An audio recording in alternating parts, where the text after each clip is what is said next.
So I want to review something that's probably pretty familiar to most of us from the Old Testament. It's another story that's often told to children, and that is the story about Daniel in the lion's den.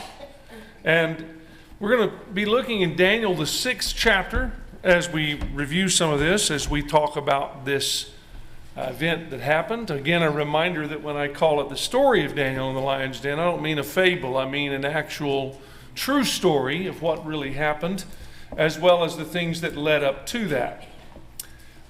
When we think about the way that it's often told in a children's version, it's just the basic story is one, and that's what you do with children, is give them a basic story, just the things to help them learn some things and maybe just carry away a lesson that they can keep with them, which of course is often the case. And I think probably of anybody who grew up in Bible classes and you heard these lessons as a child, they're the kind of things that stick with you. You know, I have a brother.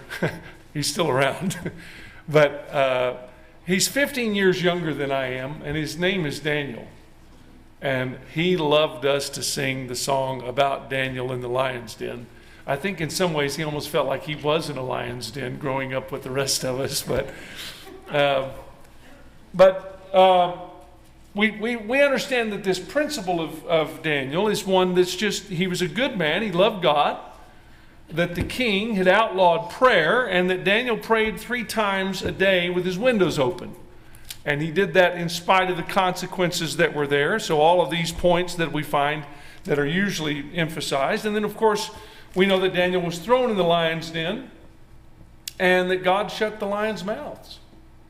And the king was, of course, glad to see Daniel alive. He removed him from the den, and that's kind of usually about where the story ends, although some teachers might elaborate a little bit more in emphasizing these points that are there. There's a song I want to sing. It's not the one that we used to sing to my brother Daniel, which was Daniel, Daniel, Daniel, Daniel, Daniel, and the la la la. This one's a little bit different. It's to the tune of Jesus Keep Me Near the Cross, okay? And it begins with these words, so sing it with me. Daniel was a man of prayer, daily prayed he 3 times, even when they cast him down in the den of lions. Even then, in the den, fear could not alarm him. God just shut the lions' mouths so they could not harm him. So there's a little glitch in my slides there, but it's a simple song. It was one that we used to sing to the kids sometimes when we'd have vacation Bible school and things like that. But you know, there's much more to it, as Paul Harvey used to say, the rest of the story. And I hope that as we think about that, and you maybe grew up hearing the story of Daniel in the lion's den, that you went a little bit deeper and went back and read what we find in the book of Daniel that tells us a little bit about him. And so let's notice in the 1st chapter of Daniel that Daniel, along with his 3 friends, were chosen to serve in the king's court. And some of this would have been somewhat as a liaison to the people of Israel. If you read with me in the book of Daniel, it's on page 620 if you're using a Pew Bible. It says, in the 3rd year of the reign of Jehoiakim, king of Judah, Nebuchadnezzar, king of Babylon, came to Jerusalem and besieged it.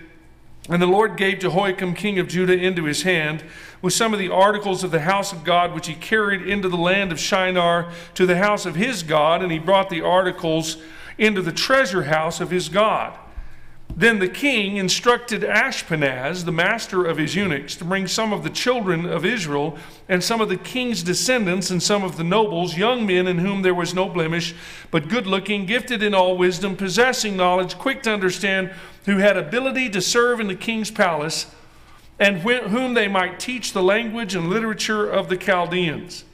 And the king appointed for them a daily provision of the king's delicacies, of the wine which he drank, and 3 years of training for them, so that they at the end of that time, they might serve before the king. Now, from among those of the sons of Judah were Daniel, Hananiah, Mishael, and Azariah. Now, interestingly enough, we tend to keep Daniel's name continuing on, but the king changed their names. We probably don't know them as Mishael, Meshach, and Azariah. Mishael, Hananiah, and Azariah. We know them as Shadrach, Meshach, and Abednego. Daniel, so the name that the king Nebuchadnezzar gave to these Jewish boys, young men, is mentioned in verse 7. Belteshazzar was Daniel's name, and Shadrach, Meshach, and Abednego is what was named to the other three. And what I'm saying is, isn't it interesting that we typically know Shadrach, Meshach, and Abednego by the name that was given them by the king of Babylon? We know Daniel by the name that he was born with. You can figure out why that might be, but it's just that's the way we know him. We don't typically know him as Belteshazzar. But they served very well to the king. There's some things in there about the way that they didn't accept these fancy foods, and they ate more what they were accustomed to, and there was concern about it, but they fared well. But in verse 17 of chapter 1 and verse 17, it says, "As for these 4 young men, God gave them knowledge and skill in all literature and wisdom, and Daniel had understanding in all visions and dreams. At the end of the days, when the king had said that they should be brought in, the chief of the eunuchs brought them in before Nebuchadnezzar. The king interviewed them, and among them all, none was found like Daniel, Hananiah, Mishael, and Azariah. Therefore they served before the king, and in all matters of wisdom and understanding about which the king examined them, he found them 10 times better than all the magicians and the astrologers who were in all his realm. Thus Daniel continued until the first year of King Cyrus." So this, of course, extends way beyond Nebuchadnezzar, as Daniel is in this position along that way.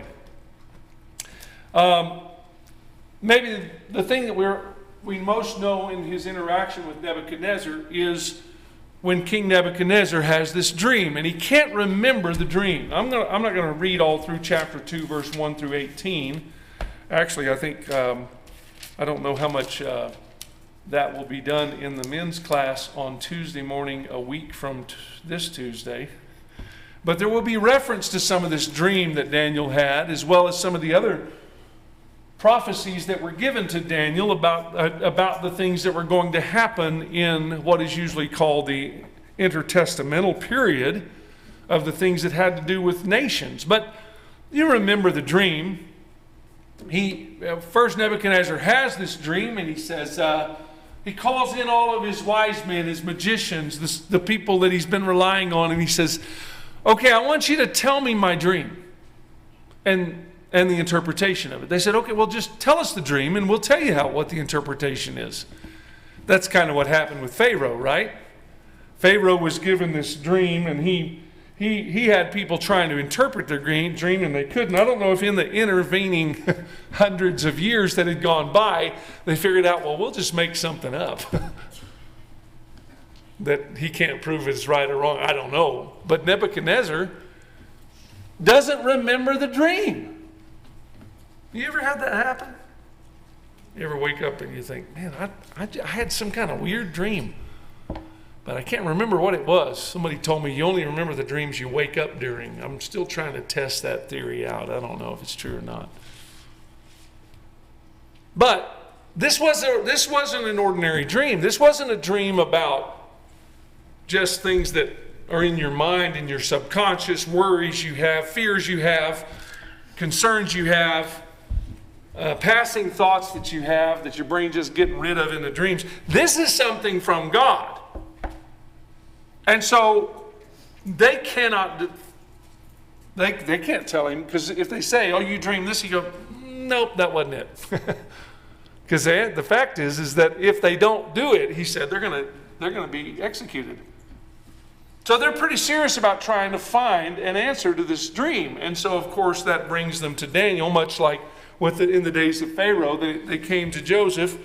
But Daniel makes it very clear as he's describing this, that this matter of him, the dream that's there, is not something that man can do. And he, as a man, can't do this, but he certainly is able to describe this to Nebuchadnezzar, because God is the one that has given him this dream. Notice this, if you just pick up in verse 27 here. Daniel answered in the presence of the king and said, the secret which the king, this is chapter 2, verse 7. I don't know if I said that.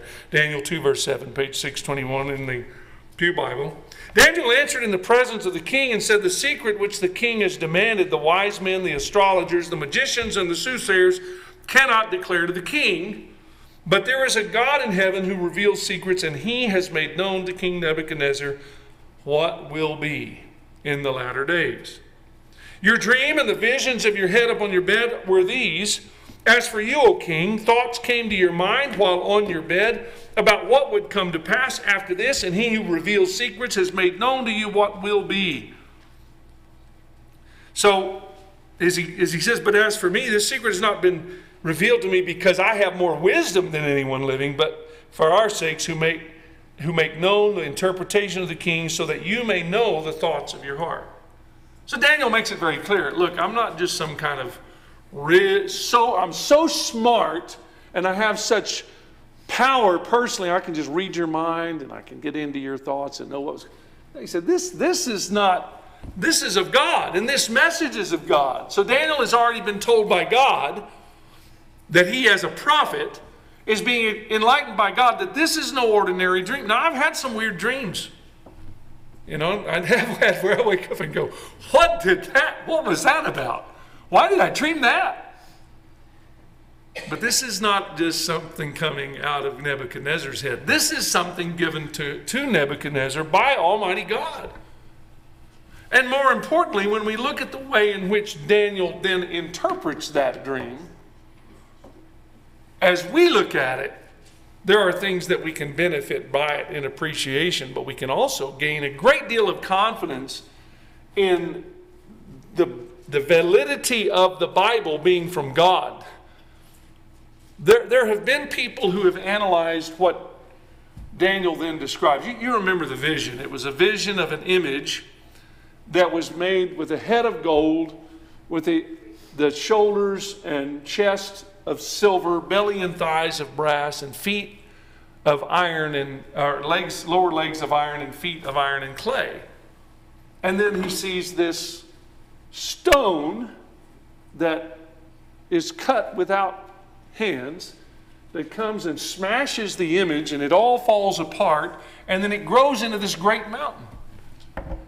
And so as he's telling this to Nebuchadnezzar, Nebuchadnezzar doesn't say, nope, that wasn't the dream. That's exactly what he dreamed. In the same way that maybe even as you're thinking about a dream that you know you had, and then all of a sudden you go, oh yeah, that's what it was. That's what I dreamed. But in his case, this is telling the things that, as he says, will come to pass in the latter days. And then Daniel interprets the dream, and he says the image here, the head of that image is you, Nebuchadnezzar.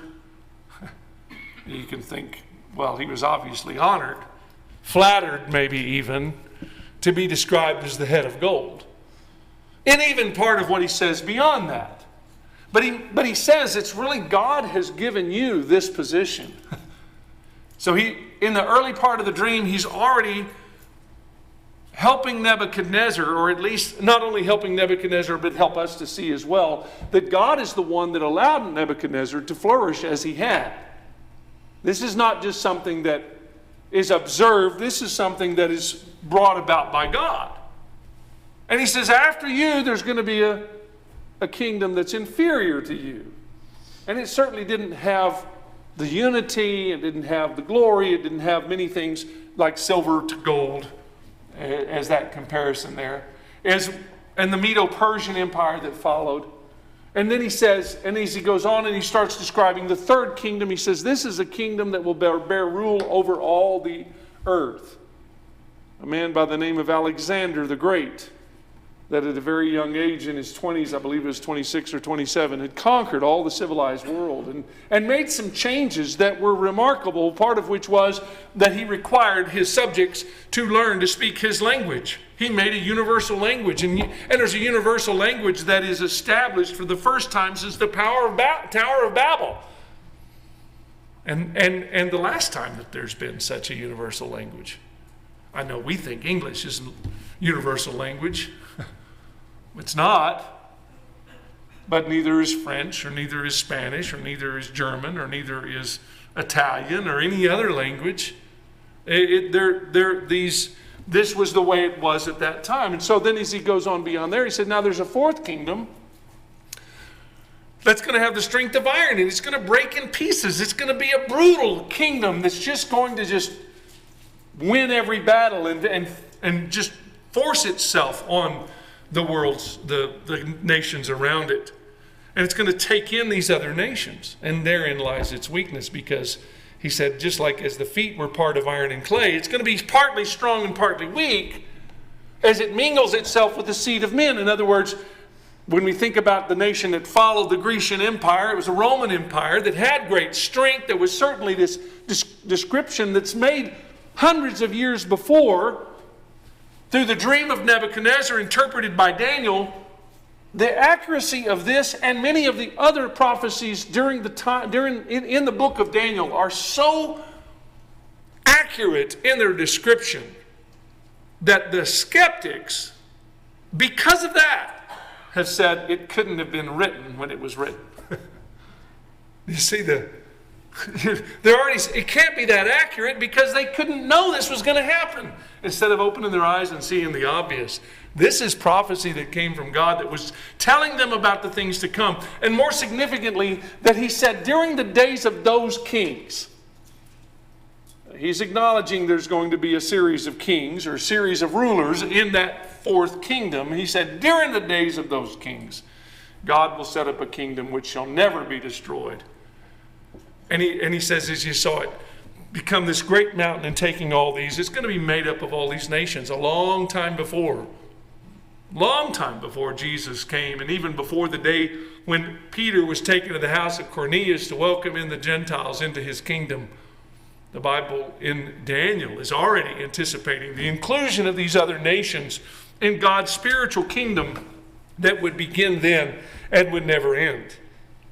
So we find those things that happen. Daniel, of course, is promoted. If you look in Daniel chapter 2 and verse 46, it says, the king, and I want to just notice the last part in verse 45. He said, the great God has made known to the king what will come to pass after this. The dream is certain and its interpretation is sure. And boy, is it. You know, what I just described, that's basic world history of ancient empires.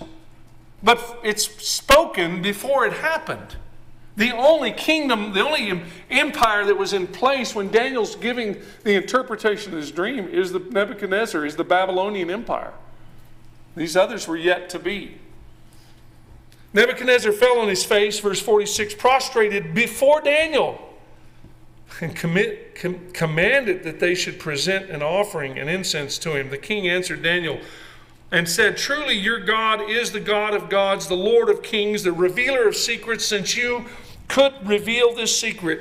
And the king promoted Daniel, gave him many great gifts. He made him ruler over the whole province of Babylon and chief administrator over all the wise men of Babylon. Also Daniel petitioned the king, and he set Shadrach, Meshach, and Abednego over the affairs of the province of Babylon, but Daniel sat at the gate of the king. Again, some similarity to what happened with Joseph, where he was promoted second to Nebuchadnezzar, second to Pharaoh. But he now is the king. I mean, is promoted by the king to a position of prominence and influence and helpfulness to his people. There's a number of things that happened during the time that the Israelites were kept in this Babylonian captivity, some of which was about cleaning them up from where they were in their idolatry and other things that had put them there. But it was also in giving these prophecies that have to do with this coming kingdom, that have to do with this new covenant that God has anticipated in having with his people. But as we move along here, and we notice that Daniel was in this kind of a position in this nation, even as the nation was taken over by the Medes and the Persians, who had an alliance together. And there was one particular Mede named Darius that's ruling at the time of Daniel in the lion's den. So it's not Nebuchadnezzar that comes to Daniel, and that all the things that relate to that, to what was happening there. I think I've got a duplicate slide here. Let's see. So in Daniel chapter 6, we have Darius. Daniel is still highly regarded, but some other things, of course, take place here. The enemies of Daniel, and you can just imagine that there were people within that kingdom that were jealous of him, that wanted to see his downfall. There were obviously the things that had happened during the time of Esther, when you had Haman who wanted to destroy the Jews. You had people among them that were trying to get rid of the position that these people like Daniel and Shadrach, Meshach, and Abednego had. In verse 4 of this chapter, Daniel chapter 6, it says, "So the governors and satraps sought to find some charge against Daniel concerning the kingdoms, but they could find," I should have started, anyway, "so they could find no charge or fault, because he was faithful, nor was there any error or fault found in him. Then these men said, 'We shall not find any charge against this Daniel unless we find it against him concerning the law of his God.'" I want to just think about that to begin with. What it really says about the character of one who's trusting in God. And the only thing they could find was if they could find some way to make a problem with the way he was serving God.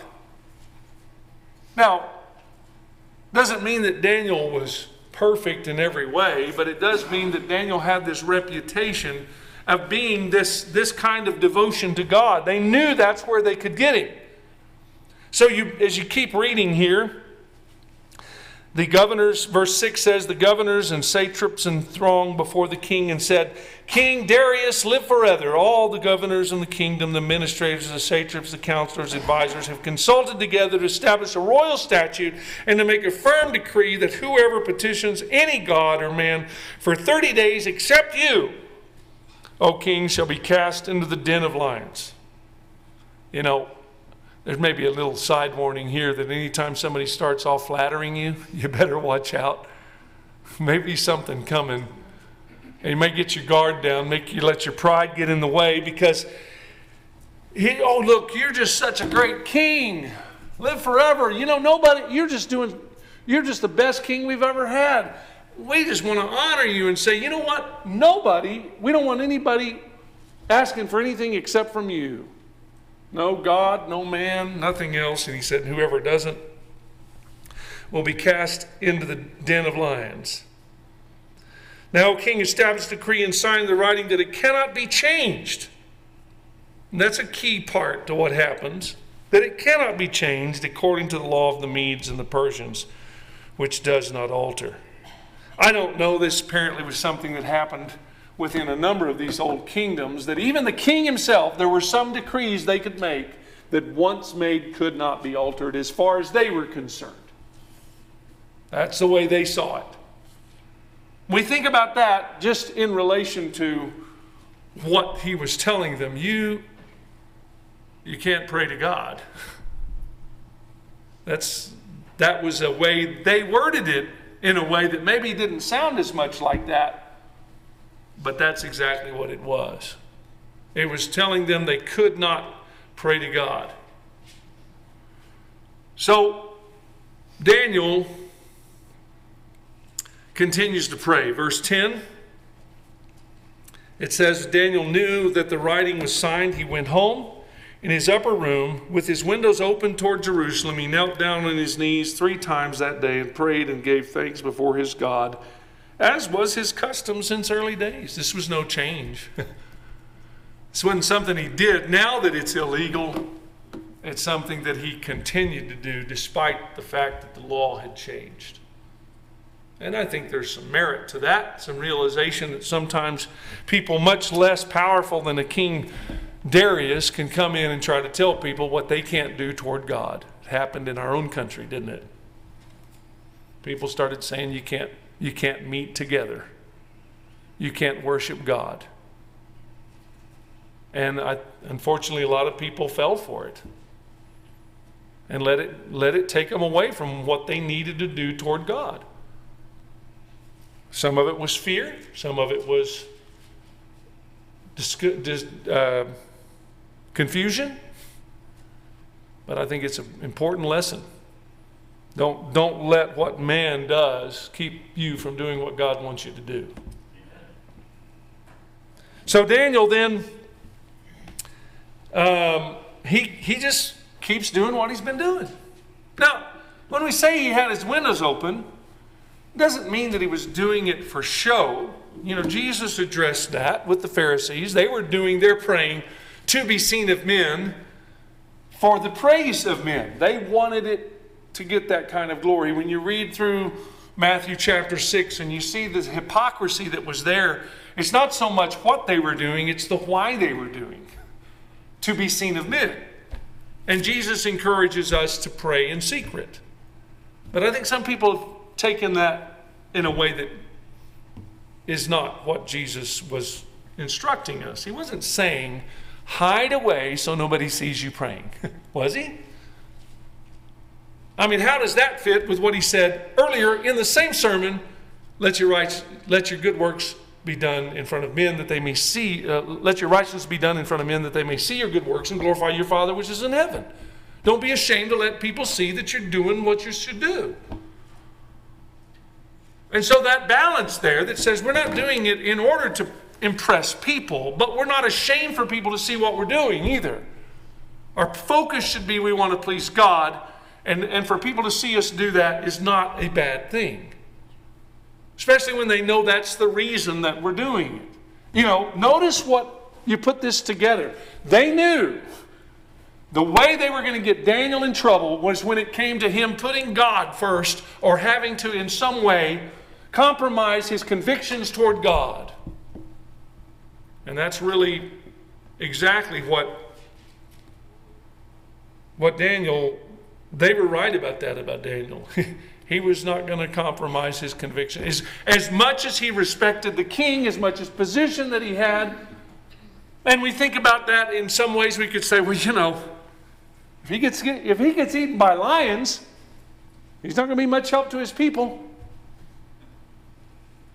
And if we're like some who want to be so practical about it that they just say, well, you know, I just don't want to get in any trouble here, so I'm just going to do what I need to. I'm just going to go along, or I'll close my windows. I'm not going to let anybody know that I'm serving God. I think that's all he had to do, right? Close his windows, go in somewhere secret, hide it. Just don't let anybody know. Just hide it under a bushel. Doing what we do in secret that nobody can know about. I'm not saying that there aren't times that Christians have had to run for their lives and have had to meet in secret. But I'm also want us to realize that God sees great value in people that are willing to serve him openly. So, of course, he's reported. Verse 11, the men assembled and found Daniel praying and making supplication before his God, and they went before the king and spoke concerning the king's decree. Have you not signed a decree that every man who petitions any god or man within 30 days except you, O king, shall be cast into the den of lions? Now, isn't that what you said was going to happen? The king says the thing is true according to the law of the Medes and the Persians, which does not alter. There's that again, not going to change. So they answered and said before the king that Daniel, who is one of the captives from Judah, does not show due regard for you, O king, or for the decree that you have signed, but makes his petition 3 times a day. Not only is he disobeying the king, he's doing it 3 times a day. So times 30 days, that's 90 times, right? 90 charges. 90 occasions of this that he's doing, he's violating what you've told him to do. Now, if the 30 days had gone by, of course, but nevertheless, it was directly against what that law that was made. They answered and said before the king, that Daniel, who is one of the captives from Judah, does not show due regard for you, O king, or for the decree that you have signed, but makes his petition 3 times a day. And the king, when he heard these words, was greatly displeased with him and set his heart on Daniel to deliver him. So the king now is distressed at what's happened. He wants to figure out, now, how am I going to get Daniel out? He likes Daniel. How's he going to get Daniel out of this? Again, their law was such that once it was set in, I don't know why people do that. Make human laws that can't be altered when you find out it's a bad idea, it's a bad law.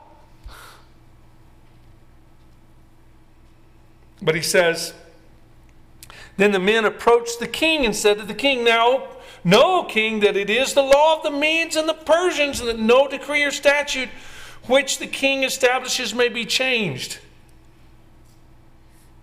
It's going to happen. So then it says, so the king gave command, and they brought Daniel and cast him into the den of lions. But the king spoke, saying to Daniel, your God, whom you serve continually, he will deliver you. Isn't that an amazing statement? This Mede, this king, is recognizing in Daniel that God is going to deliver him. Then the stone was brought and laid on the mouth of the lion's den, and the king sealed it with his own signet ring, with the signets of his lords, that the purpose concerning Daniel might not be changed. Now, this goes on into telling us just how it was for the king during this time. As Daniel is in the lion's den, and it says the king went to his palace and spent the night fasting. No musicians were brought before him. His sleep went from him. The king arose very early in the morning and went in haste to the den of lions. Well, of course, God did save Daniel. And the statement that the king made about God would deliver him exactly is what happened. And when the king came to the den, he cried out with a lamenting voice to Daniel. The king spoke to Daniel, Daniel, servant of the living God, has your God whom you serve continually been able to deliver you from the lions? He knew that he could. He didn't know if he would, just like with Shadrach, Meshach, and Abednego. And of course, Daniel says, O king, live forever. My God sent his angel and shut the lions' mouths so that they have not hurt me, because I was found innocent before him. And also, O king, I have done no wrong before you now. I don't know. You know, the only lions I've seen, well, yeah. The only lions I've seen in the presence of were at a zoo, okay? They're well fed. They're like big cats, big pets. Maybe a circus or two I've seen them at, but that's not the kind of lions these are. These are hungry lions. These are man-eaters. I don't, if you're queasy, I wouldn't recommend it, but there's a movie called Ghost in the Darkness about a lion that was attacking the railroad workers in South Africa, I believe it was. And it really struck. It was a true story about some things that had happened back in that time, and the fear that people had of this beast. One lion.